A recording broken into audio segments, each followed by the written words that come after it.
What's up? What's up, Freshies? Check. Vibe Gio check nga. Bernardino ba yun? Hindi na makalaya. Naku. Grabe, kakapasok pa lang, di na kayo makakalaya talaga. Oo. Nako. At kaya naman, kami nga po pala ang... The UP Repertory Company! Movers ready? Readers ready? Ready! Freshies ready?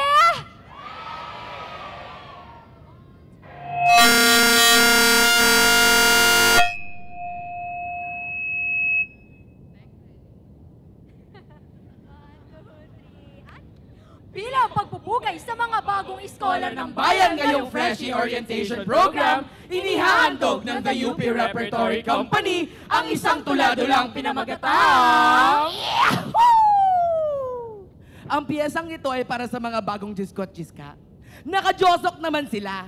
Tinupad ang pangarap ng kanilang Jamat-Jina na sana makapasok sila sa UP. Na sana ito na ang tulay upang guminhawa ang kanilang buhay. Ngunit sapat na ba? Sapat na ba ang budget ng pamantasan? Over naman sa as! Ito na nga, kilalanin ng probinsyanang cloud chaser ng UP Diliman. Ang pangalan, si Iska Ballerina Cappuccina. Mi. Hi mga foodie! Give me a bit! Sabay!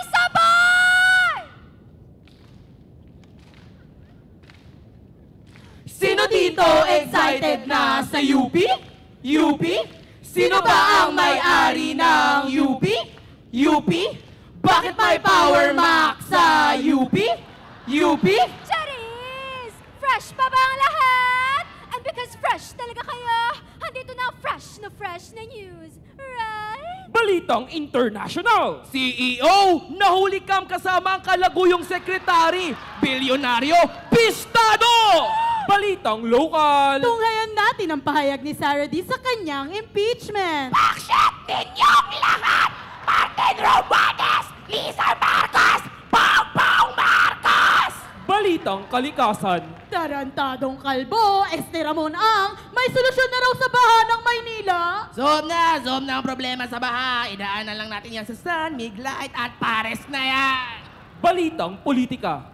Meron po tayong exclusive interview sa representatives ng Duterte Youth. Huwag niyo po kaming tanggalin, mga bata po kami. At sa balitang UP.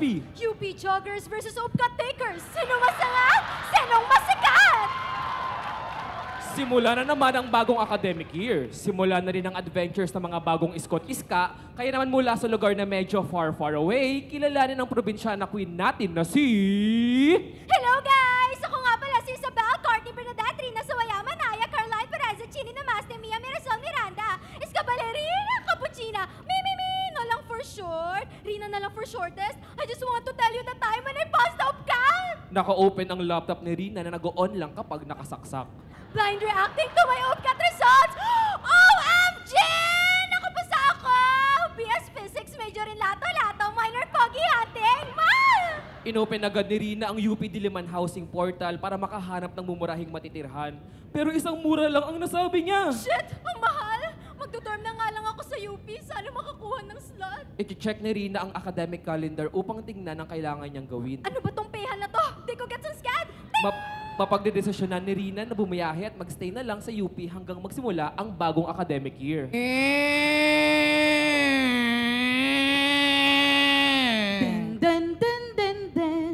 You have now arrived to the Ninoy Aquino National Airport. Darling, hold my hand! Nothing beats a jet ski holiday.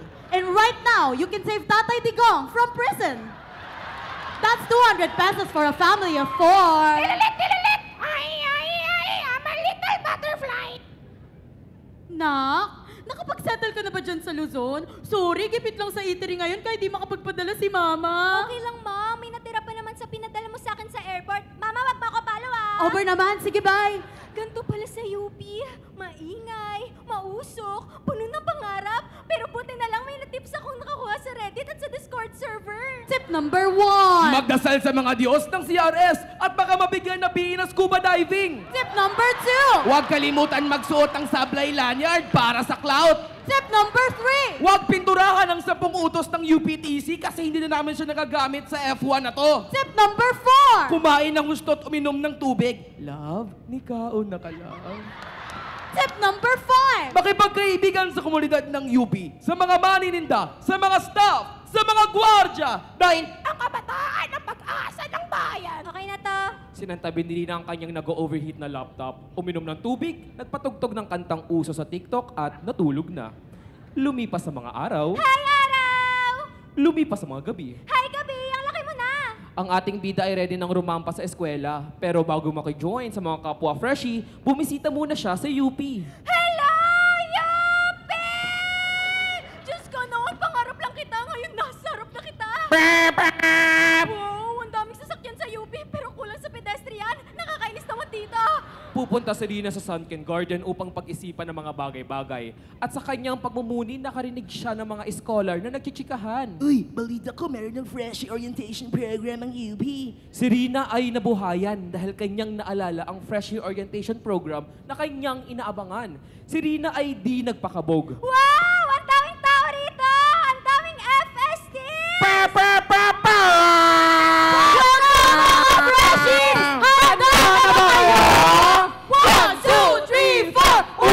Universidad ng Pilipinas!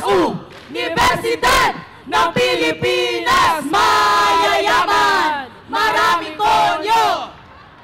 Dito makikilala niya ang mga kapwa scholar ng bayan mula sa iba't ibang lugar sa Pilipinas. Ten, ten, ten, ten, ten, ten, ten, ten, ten, ten, pakpak! From the city of stars, Star City!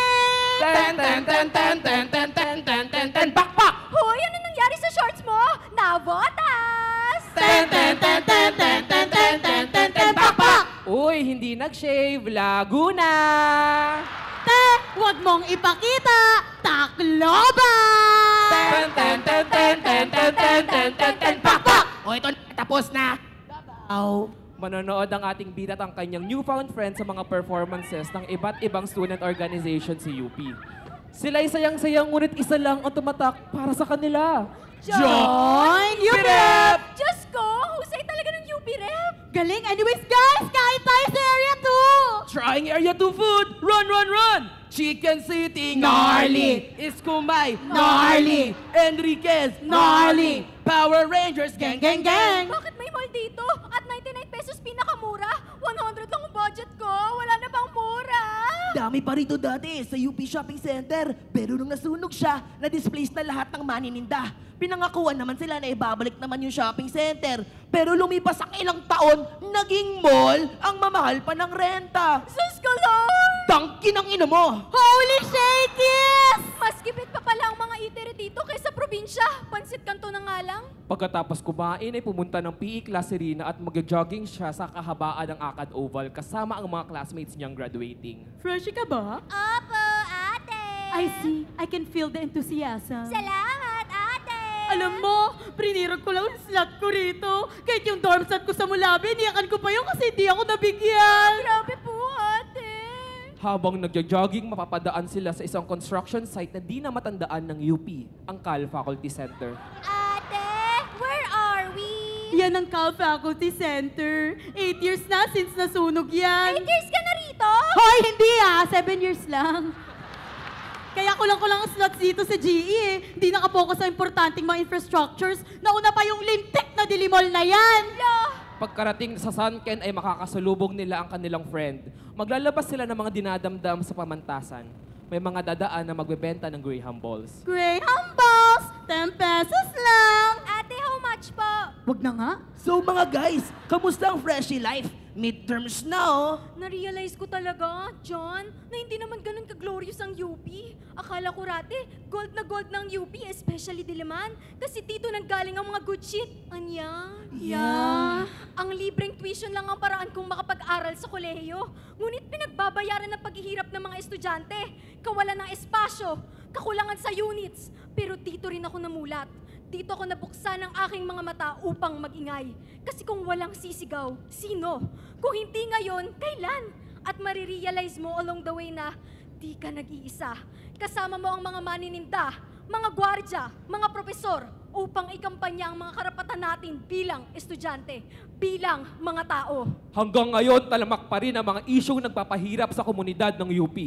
Hindi na bago ang mga banta ng pagpapaalis sa mga manininda sa kanilang mga pwesto, pagtangay sa mga driver sa agos ng modernisasyon, pagbabarat sa sahod ng mga manggagawa, pagkaltas sa budget ng edukasyon, pagkawala ng kabuhayan ng mga maralitang lungsod at patuloy na banta sa karapatang pantao. Ang tunay na edukasyon ay nagaganap lampas sa apat na sulok ng paaralan. Ang tunay na pag-aaral ay nasa lansangan at mga komunidad sa labas ng diliman.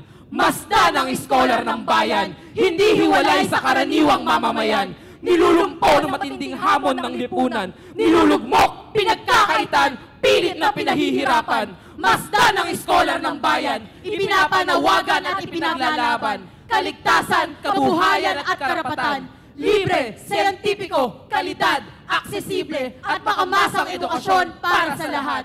Bangon, iskolar ng bayan! Tumindig kasama ang sambayanan! Suriin ang iyong pamantasan at tambayan! Ipaglaban ang iyong tunay na kalayaan! Edukasyon! Edukasyon! Karapatan ng mamamayan! Karapatan ng mamamayan! Edukasyon! Edukasyon! Serbisyo sa tao! Huwag gawing negosyo! UP not for sale! We are not for sale! Siyentista ng bayan! Ngayon ay lumalaban! Artista ng bayan! Ngayon ay lumalaban! Iskolar ng bayan! Ngayon ay lumalaban! Ngayon ay lumalaban! Iskolar ng bayan! Muli, kami po ang